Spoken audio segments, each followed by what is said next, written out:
Eze Jackson. Dr. Brunson. Oh man, yo hit me with the Dr. Brunson today. So listen, man, it's such an honor to have you here. We're in the heart of Baltimore City, really the heartbeat of this region. People don't realize all of the love and the power and the energy that comes from this movement in Baltimore. You're a West Baltimore kid like myself, and so being right now in the heart of the city to talk and speak about the arts is really a blessing. I'm thankful for you doing this today. Yeah, thanks for having me, man. Well, tell us about just yourself as it relates to the arts, man. Like, when did you first get involved in rhyming and singing and acting and being this Renaissance man that you are? Man, I want to say publicly, like probably around 7th grade. Like I'm from a fairly musical, artistic family.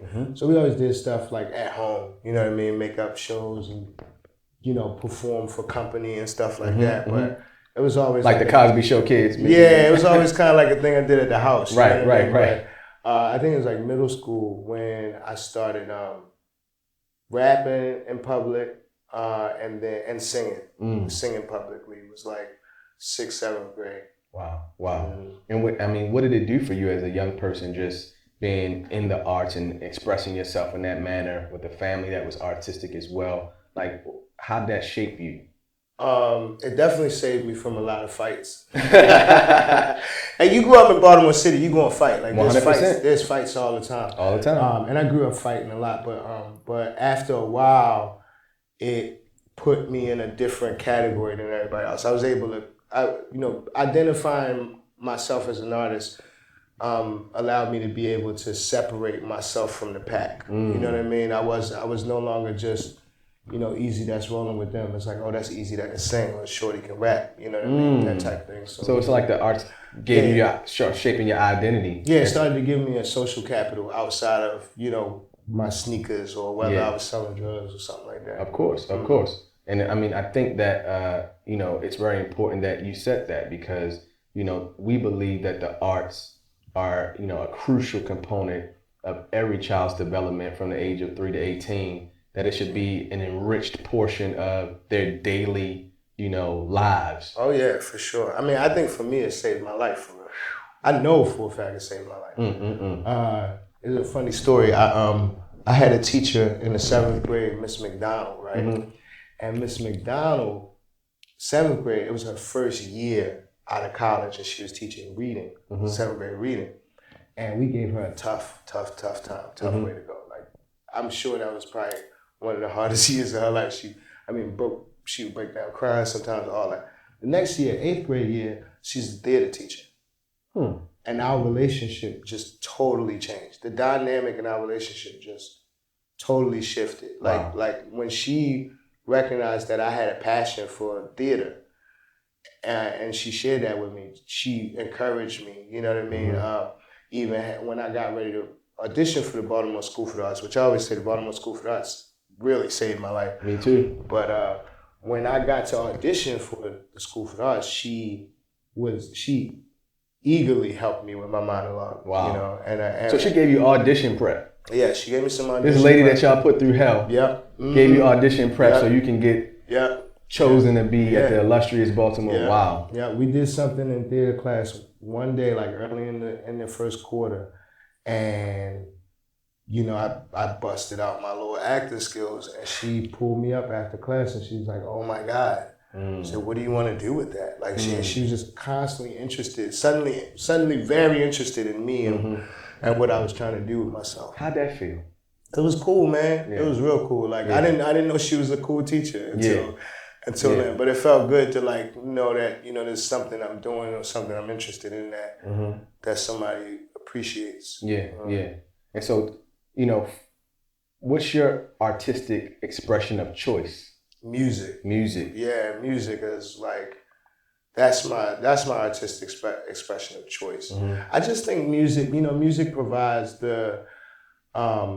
it's the soundtrack of life. You know what I mean? There's so many instances where there's a certain song that takes you back to a time, or a smell, or a feeling, or sense memory, an old relationship, or you know what I mean, stuff like that. You know what I mean? When the weather first breaks, there's certain songs that just remind you of when the weather breaking, spring, summer, you know what I mean? Yeah. Those kind of things. Music is definitely my choice. Yeah. What's your thoughts about, just in the academic standpoint of the arts being a part of academic life for young people? You had this experience in middle school, and you went to the Baltimore School for the Arts, academic day, having it, put into a format that made sense for your daily, development. What's your thoughts about that? I think it's crucial, man. Yeah. Like it's crucial. Like you can't really have one without the other because you're preparing children for the real world.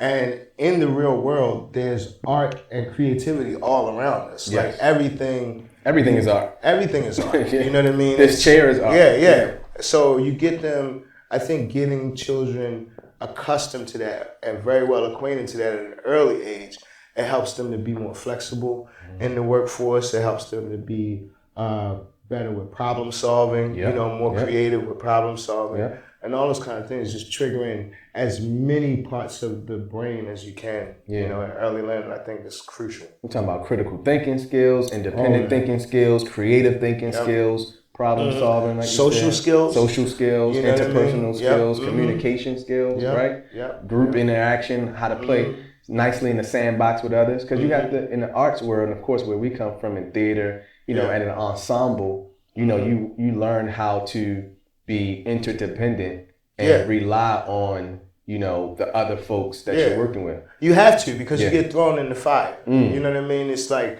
everybody has a turn to have to create or present something. So you have to. It was wild graduating from school, and I went in the military after high school. Okay. And in the military, there's so many. It was crazy to me to see so many people who, couldn't speak in groups. You know what I mean? Didn't know how to write, articulate. You know what I mean? These are all things that you get from the arts just naturally. You don't have to be the greatest actress. You don't have to be Denzel or Angela Bassett in theater, but you do learn how to speak in public and, stand in front of a group and deliver yourself. So, whether you're in the boardroom or the studio, like it all comes in handy. So the arts, what you just said was that the arts transition and then transformed and then transposes into many walks of life. Right. That's what you're saying. You get the arts as a young person. It doesn't mean that you're going to be the next big star, the next big art teacher, but you can be a businessman, a politician. You could be, an inventor, a scientist, and those arts enrichment portions of your life will always carry you to another level. Huge difference when you're in the workplace and you're in the room and people trying to decide how we're going to do this better. You know what I mean? And you have creative thinkers in the room saying, oh, well, why don't we try this? You know what I mean? You sing? Sometimes. You sing public or in the shower? Both. Both? Yeah. Which if you had to paint or sculpt, which one would you do? Paint. Paint? Yeah. Do you play instrument? No. Would you like to? Yeah. Which one would you play? Piano. Piano? Why piano? Because my understanding is that if you learn piano, it's easier to learn all the other instruments. Interesting. Since you sing, give me your best rendition of Mary Had a Little Lamb. You're tripping. It would probably have a jazz swing to it. Mary had a little lamb. Little lamb, my little lamb. Mary had a little lamb. Her fleece was white as snow. Everywhere that Mary went, Mary went, Mary went. Everywhere that Mary went, that lamb was sure to go. Something like that. My man. Thanks for coming out, Eze Jackson. Appreciate you doing this for us today. Man. Yes, LTYC, let's go. I love it.